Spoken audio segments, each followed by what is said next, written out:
반갑습니다. 오늘은 시편 29편 말씀을 함께 나눌게요. 3절 말씀이 있습니다.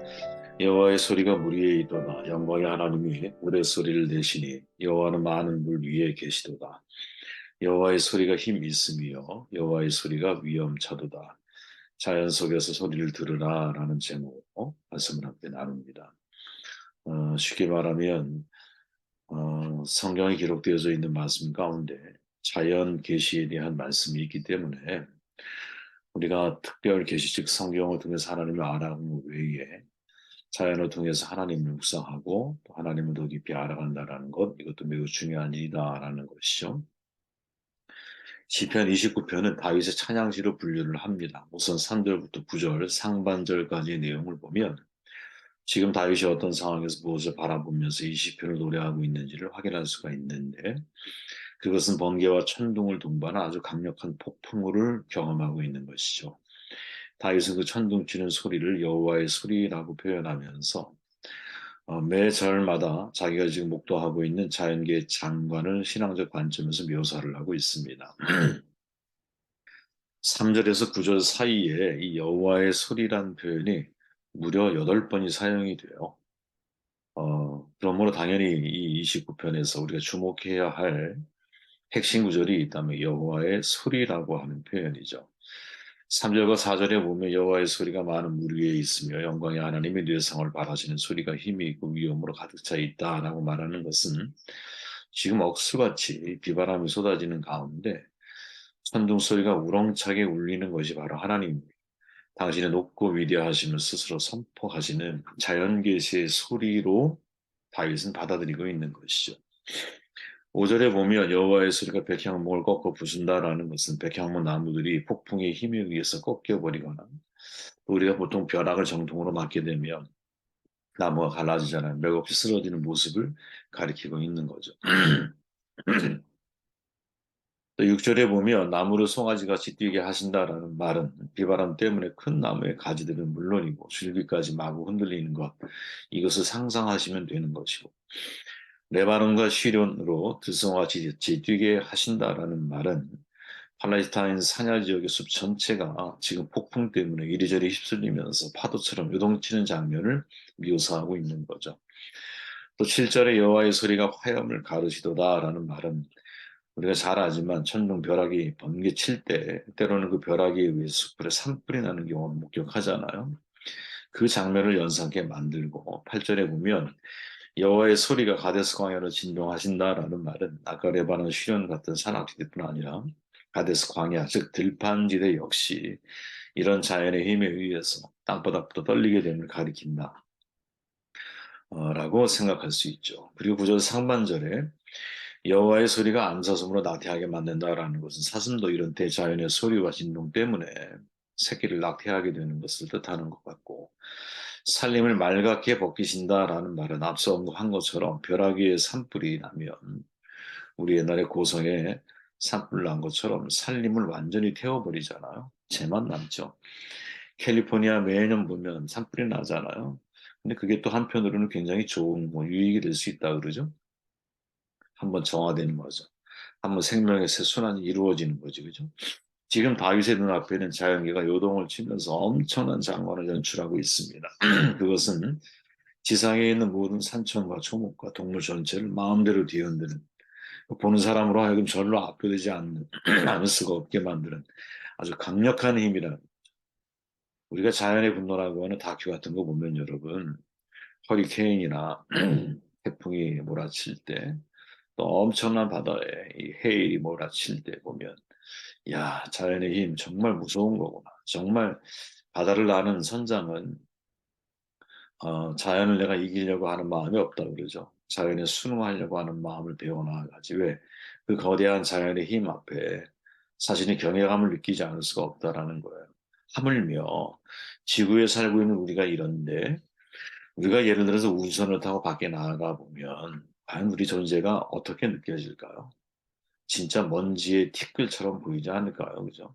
야, 이렇게 하찮은 존재인 우리가 어떻게 하나님의 영상으로 지음받고 어떻게 천사보다 조금 못하게 하시고 어떻게 이 작은 마음을 돌볼 수 있는 권한을 우리에게 하나님께서 맡기셨는가 이런 생각을 해보면 진짜 깊은 하나님에 대한 이해가 우리 가운데 주어지지 않을까요? 바로 이러한 것을 가리켜서 자연 계시라고 우리는 말을 할 수가 있죠. 세상엔 여러분 크게 두 종류의 종교가 있어요. 하나는 계시 종교고 이거는 상식적으로 우리가 좀 알아야 할 내용이기 때문에 여러분들이 좀 정돈해 드리는 건데 하나는 계시 종교고 다른 하나는 자연 종교죠. 계시 종교로서는 기독교가 계시 종교예요. 자연 종교는 뭐냐 땅의 윤리 종교이죠. 유교, 불교 혹은 일본주의 종교를 가리킨다라고 말합니다. 계시 종교는 뭐냐 절대자이신 하나님이 계시를 통해서 약속된 종교이고 자연 종교라고 하는 것은 대부분의 여러분 뭐 이거 이제 종교학자가 얘기하는 말이잖아요. 거의 대부분의 모든 종교는 자연 종교예요. 그런데 유독 누구? 기독교만이 계시 종교라고 우리는 말할 수가 있어요. 자연 종교라고 하는 것은 지금 말한 것처럼 우리가 거대한 산 앞에 가면 여러분 산신령을 생각하지 않을 수가 없거든요. 거대한 바다 앞에 가면 그 바다의 깊은 장관의 그 모습을 목격하고 나면 정말 바다의 신을 상상하지 않을 수가 없을 거예요. 태양을 딱 바라보면 태양신을 떠올리지 않을 수가 없을 거예요. 다 이렇게 자연을 통해서 만들어진 신이라고 하는 종교의 개념이라는 거죠. 그리고 계시에는 일반 계시와 특별 계시가 있는데 일반 계시는 바로 우리가 말하는 자연 계시 혹은 비언어적 계시로서 천지 만물을 빚어진 세계를 말하는 거죠. 시편 19편에 보면 이것도 다윗이 말하잖아요.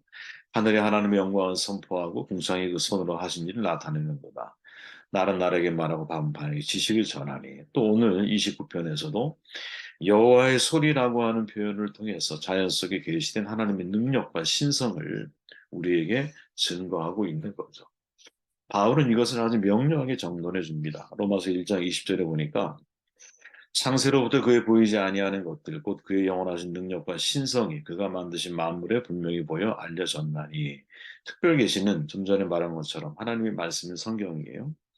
기독교를 계시 종교라 말하는 것은 직접 하나님이 우리에게 계시해 주신 성경을 근거로 두고 있기 때문에 계시 종교라고 말할 수 있어요. 계시라는 말 히브리어가 하존인데 환상, 예언, 이상이라는 뜻을 가지고 있어요. 그러니까 구약 시대의 하나님의 백성들은 하나님이 주시는 환상과 예언을 통해서 믿음의 활동을 한 거예요, 그들은. 근데 이게 신약에 넘어와서는 여러분, 아포칼립시스라고 하는 폭로하다, 드러낸다라고 하는 뜻을 가지게 되죠. 그죠? 하나님이 자신의 뜻을 드러내셨다, 계시하셨다라는 거예요. 그래서 이것을 영어로는 레볼레이션이라고 말하죠. 라틴어 레벨룸에서 나왔는데, 알이, 내는 다시 제거하다 이런 뜻을 가지고 있고, 벨룸, 휘장이라는 뜻을 가지고 있어요. 쉽게 말하면 우리가 예수님이 십자가에 달려 돌아가신 이 휘장이 성막 휘장이 찢어졌어. 전에는 감추어졌던 것들이 이제는 백일하에 다 사람들에게 드러났잖아요. 쉽게 말하면 하나님이 감추었던 모든 것들을 자기 자신을 다 드러내 보여주신다. 자신을 다 드러내 보이신다. 계시를 주시는 분도 하나님이시고 계시를 알게 하시는 분도 하나님이시죠. 우리는 오직 믿음과 은혜를 통해서 계시를 깨닫고 알아갈 수가 있어. 구속사를 중심으로 말할 때 여러분 계시는 네 가지로 분류가 되는데 기록된 계시는 하나님의 말씀인 성경이 있고 첫째, 또 인격으로 나타난 계시인 예수 그리스도가 있고 둘째, 또 복음이 선포되는 계시인 설교가 있고 그리고 마지막 중생한 영혼에게 임재하시는 계시인 성령이 있어요. 이 네 가지가 여러분 구속사, 즉 하나님의 구원, 우리를 구원하기 위해서 우리에게 특별하게 계시하신 성경을 통해서 우리에게 주신 계시들인 거예요. 이 네 가지가 항상 우리 안에 있어야 돼요. 그래야 진짜 온전하게 우리가 하나님을 이해하고 알아갈 수가 있는 거예요. 하나님은 성경을 통해서 쉽게 말하면 자기를 보이셨어요. 독생자 예수 그리스도를 통해서 자기를 보이셨어요. 또 이 모든 이야기들이 설교를 통해서 자신을 보이시고 성령의 감동 주심을 통해서 이 자신을 보이신 것을 우리로 하여금 받아들이게 하고 확신하게 하고 믿게 하는 거죠. 그래서 우리는 여러분 이 특별 계신 성경 안에 있는 모든 말씀이 하나님의 말씀이라는 사실을 받아들이게 되는 거예요. 성경에서 일어난 모든 사건이 구속사를 향해 흘러가고 있다는 사실을 믿는 거예요. 성경은 하나님이 우리를 구원하기 위해서 펼쳐놓으신 역사의 이야기라는 사실을 받아들이는 것. 그 한 사건 한 사건 한 절 한 절 속에 계시되어져 있는 하나님의 계시를 진짜 계시를 받아들이는 것. 그런데 그 계시 속에 바울이 뭐라고 말하는 거냐? 상세로부터 그에 보이지 아니하는 것들, 그의 영원하신 능력과 신성이 그가 만드신 만물의 자연에 분명히 보여 알려졌다. 이렇게 선언하고 있는. 그렇게 여러분, 우리에게 정말로 있어야 할 믿음의 시각이 있다면, 성경을 정말로 믿는다면, 야, 하나님은 자연을 통해서도 만드신 모든 만물들을 통해서도 우리에게 자신을 계시하시는 분이시구나. 그렇게 정말 여러분 우리가 과학자들이 또 자연을 연구하는 자연 탐구자들이 우주를 연구하는 우주 탐사자들이 이 믿음을 가지고 우주를 보고 자연을 보고 과학을 여러분 집중해서 바라보게 되면 진화론이라는 이야기를 할 수가 없는 거예요. 사실은. 그런데 하나님이 없다라는 전제하에서 즉 성경에 특별히 계신 성경 말씀을 이미 내 안에서 거부한 가운데 받아들이게 되면 그러면 없음을 증명해 나가야 하는 것이기 때문에 이 얼마나 어려운 싸움들이겠어요. 그러나 여러분 하나님은 당신이 만드신 모든 자연 만물들 속에 자연이라는 말 자체가 여러분 신비로운 단어라고 그랬잖아요. 스스로 계신 하나님이 스스로 존재하는 힘을 가지고 있는 이 만물들을 만들어내신 거거든요. 그러니까 자연 속에 이미 하나님의 신성이 노출되어져 있는 거지. 그래서 자연을 정말로 과학적으로 우리가 탐구하되 믿음의 시각을 가지고 탐구하게 되면 그 속에 창조의 씨앗이 보이는 거예요, 여러분. 한 예로 여러분 딱정벌레 길이 1cm밖에 더 됩니까? 근데 이 딱정벌레를 함부로 건드려 먹을 수가 없다 그래요. 왜 그러냐면 위협을 느끼면 여러분 이 꽁무니 있잖아요. 딱정벌레 뒤에 꽁무니에서 가스가 방출이 돼요. 근데 이 가스가 무려 100도래요. 100도 온도가.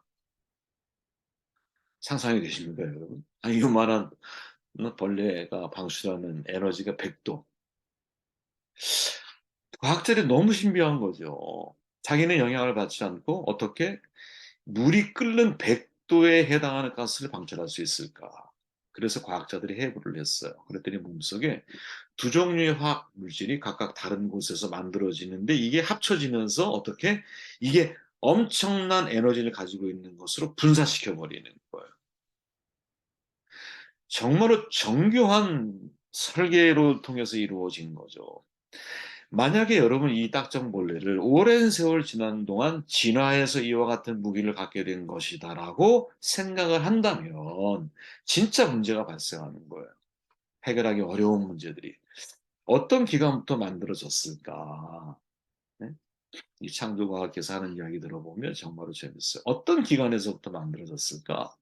생각해 보세요. 먼저 두 종류의 화학 물질을 만들어졌다면 가정해 보면 반응을 일으키도록 하는 효소가 만들어지지 않은 상태에서 두 물질은 존재한다고 해도 아무런 의미가 없는데 진화론은 의미가 있어야 되잖아요. 이유가 있어야 되잖아. 의미가 없는데 왜 미리 만들어져야 했느냐. 그리고 몇 천 년이 지난 뒤에 반응에 필요한 효소가 어떻게 우연히 저절로 만들어질 수 있을까? 오랜 세월 걸쳐서 기관들이 차례대로 생겼다고 가정할 경우에는 이 같은 의문들을 설명할 수가 없다라는 거지. 그리고 만약 밸브가 만들어지기 전에 두 물질과 효소가 만들어졌다면 어떻게 되겠습니까? 그 생물은 존재할 수가 없죠. 왜? 안에서 폭발해 버리는데 방출구가 없는 상태에서 어떻게 이거를 그죠? 보관하고 있어. 그렇게 가장 상식적으로 생각할 수 있는 것은 뭐냐면 누군가 정교하게 설계를 한 거지. 여러분 정말 돌연변이가 수없이 반복되면서 지금의 생명체가 만들어졌다고 생각을 하십니까? 아주 심플한 이야기지만 여러분 롤렉스 그 정교하고 비싼 시계가 모래사장에 떨어져 있을 때 그걸 딱 받아든 사람이 야 이게 바다의 물에 여러 가지 다양한 광물들이 수천 년, 수만 년, 수억 년을 거치면서 하나하나 모여가지고 이런 롤렉스를 만들어냈다라고 말을 한다면 상식적인 인간이라면 그걸 누가 믿겠습니까? 진화론이 그런 거라니까요. 그런데 우리는 그 진화론의 이야기가 여러분 이론에 지나지 않는데 진짜 학교에서는 너무나 자연스럽게 가르치고 진화되어서 지금의 인간이 만들어졌다라고 하는 이 질문하지 않는 의식으로 우리의 이제 미래 세대나 사람들이 생각을 가지고 살아가는 것을 보면 정말로 그게 무시하는 생각 아닐까요, 여러분? 이 자연 속에 여러분, 태풍이 왜 옵니까? 태풍이 한번 와야 밑바닥에 있던 불순물까지 다 휘저어서 바닷물이 살아가게 만든, 생존하게. 그 신비죠, 여러분. 인간이 과연 그렇게 할 수 있을까요?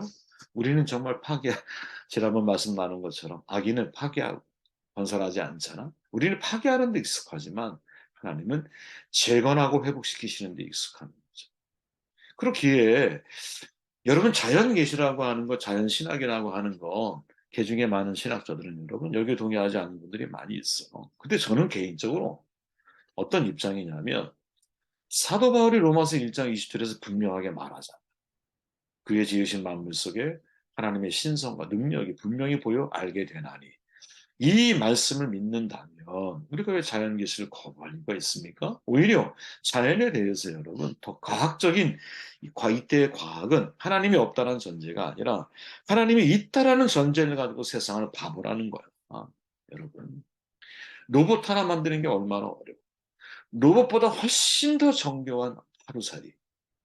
정말 하루 살다 죽는 거 아니야. 모기. 이거 어떻게 우리가 만들어낼 수 있겠어요? 정말 자연에 하나님의 신성이 담겨져 있죠. 그것을 볼 수 있는 눈, 또 자연을 통해서 하나님이 지금 내 곁에 서서 나와 함께 하신다라고 하는 이 하나님의 동행 감각이 우리 가운데 있다면 얼마나 좋을까요? 그죠? 얼마나 좋을까요? 이 믿음이 저와 여러분들의 믿음이 되시기를 바랍니다.